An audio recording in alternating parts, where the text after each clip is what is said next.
ప్రధాని మోడీ ఇక్కడికి వచ్చినప్పుడు ఇక్కడ ఏం చేస్తాము అనే దానికన్నా మీరు ఏం చేస్తున్నారు అనే విషయం పైన ఎక్కువ కాన్సన్ట్రేట్ చేసినట్టు కనిపిస్తుంది. ముఖ్యంగా ఆర్ఆర్ ట్యాక్స్కి సంబంధించి డిస్కషన్ చేశారు. అంతేకాకుండా బీఆర్ఎస్తో మీరు కలిసి ప్రయాణం చేస్తున్నారు. అందులో భాగంగానే వాళ్ళ అవినీతికి సంబంధించి మీరు ఎలాంటి ప్రశ్నలు సంధించట్లేదు. లేకపోతే అందులో ముఖ్యంగా కేంద్ర దర్యాప్తు సంస్థలు ఏవైతే ఉన్నాయో వాటిని ఇన్వాల్వ్ చేస్తే లాభం జరిగే అవకాశం ఉంది. ఆ వైపుగా మీరు స్టెప్స్ తీసుకోవట్లేదని మరొక కీలకమైన ఆరోపణ చేశారు.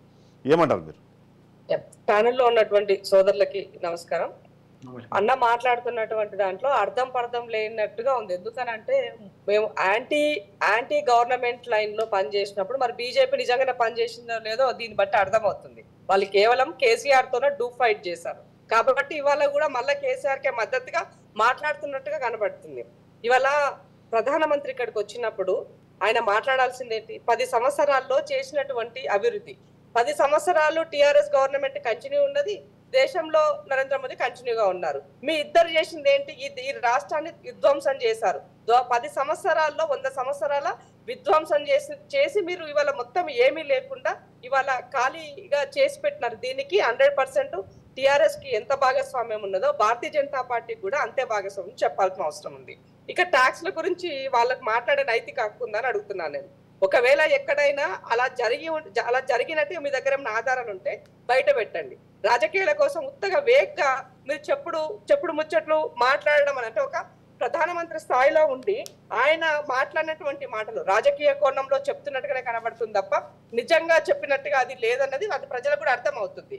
కానీ అదే మేము ఇప్పుడు భారతీయ జనతా పార్టీ ఏమంటారు AA ట్యాక్స్ వాడుతున్నారు. AA ట్యాక్స్ అంటే ఏంటి? అదాని అంబానీకి ఎందుకు దోచిపెట్టినారు? వీళ్ళు ఎన్ని రైల్వే ఎన్ని ఏమంటారు మన ఎయిర్పోర్ట్స్ ఇచ్చారు, ఎంత రైల్వే ప్రాజెక్ట్స్ వాళ్ళకి కట్టబెట్టారు.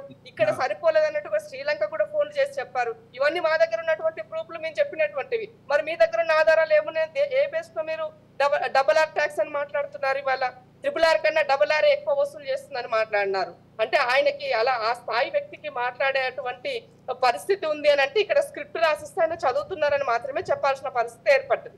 ఇక రెండో విషయానికి వచ్చినట్లయితే ఈ రాష్ట్రానికి తెలంగాణ రాష్ట్రానికి మీరు ఏమి ఇచ్చారు? పోలవరంలో 7 మండలాలు తీసుకెళ్లి ఏపీలో కలిపినారు. తిరిగి మరి కనీసం దానికి ఎక్కడైనా మీరు సహాయపడ్డారా? ఇక్కడ కాళేశ్వరానికి సంబంధించిన లేదంటే పాలమూరు రంగారెడ్డికి ప్రత్యేక హోదా అడిగినాము, అవేమన్నా మీరు చేస్తున్నారా?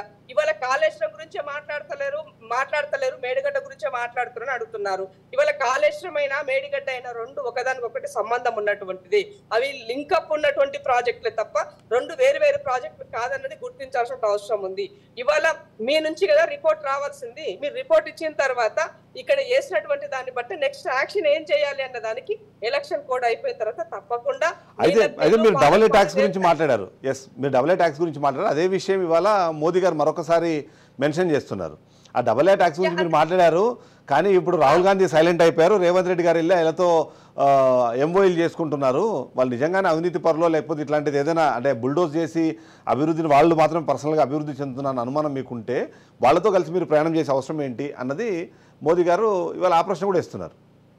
ఇప్పుడు మేము దేశంలో ఉన్నటువంటి కాంగ్రెస్ ప్రభుత్వము నిర్మించినటువంటి ప్రభుత్వ సంస్థలు, ప్రభుత్వ భాగస్వామ్యంలో ఉన్నటువంటి సంస్థలు మేము ఎక్కడా కూడా తెలంగాణ రాష్ట్రంలో ఏమంటారు అదాని కానీ అంబానీ కానీ మేము కట్టబెట్టలేదు. మీరు కట్టబెట్టినారు కాబట్టి మేము చెప్తున్నాము. మేము ఆ రోజు మాట్లాడినాము, ఇవాళ మాట్లాడుతున్నాం, రేపు కూడా మాట్లాడతాం వీటి పట్ల. ఎప్పుడు రఫేల్ కి సంబంధించిన కుంభకోణము లాస్ట్ నిమిషం వరకు ఎట్లా పోరాటం చేసినామో ఆ విషయంలో మీరు ఏమంటారు మా రాహుల్ గాంధీ గారిని మీరు సస్పెండ్ చేసి బయటకు పంపించి ఇల్లు ఖాళీ చేయించినా కూడా ఎక్కడ అదరలే బెదరలే. అదే దాంతో జోడో యాత్రతో ప్రజల మధ్యకి వెళ్ళి మీరు చేసిన తప్పులు ఎత్తి చూపాం కాబట్టే కర్ణాటకలో కాంగ్రెస్ ప్రభుత్వం వచ్చింది, తెలంగాణలో కాంగ్రెస్ ప్రభుత్వం వచ్చింది. రేపు దేశంలో కూడా మార్పు రాబోతున్నది, మీరు గుర్తుపెట్టుకోండి. ఇవాళ కేసీఆర్ ఏమేం చేసినాడో నరేంద్ర మోదీ కూడా సేమ్ అన్ని చేశాడు. కాకపోతే కేసీఆర్ పరివారంగా చేశారు, కుటుంబంతో చేస్తారు. నరేంద్ర మోడీ మాత్రము ఆయన సంపన్నుల కోసం చేశాడు, 22 మంది సంపన్నుల కోసం చేశాడు. కాబట్టి ఆయనకి మేము ఏమీ తేడా లేదు.